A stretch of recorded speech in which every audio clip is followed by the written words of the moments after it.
The NFL is working with Amazon Web Services, AWS, if you guys are watching Thursday night or seen the promos, to use AI and machine learning to build the digital athlete, a virtual representation of an NFL player that can be used to better predict and eventually prevent player injury. So True or false, that Patrick? is absolutely true. It's true. Um, what do you? It's true. That's my guess too. Okay.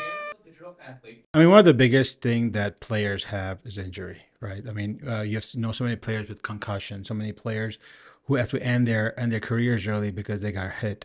But what they're trying to do using AI and machine learning is to build a digital athlete so they can virtually predict what can happen. Right.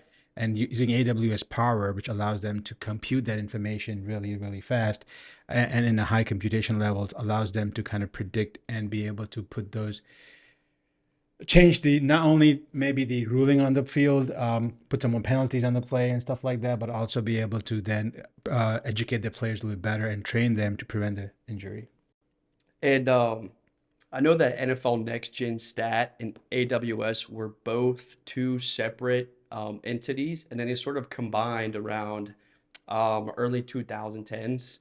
And obviously, with all the concussions, all the injuries, the field turf is a whole different subject, but AWS is putting the NFLPA, the Player Association, first.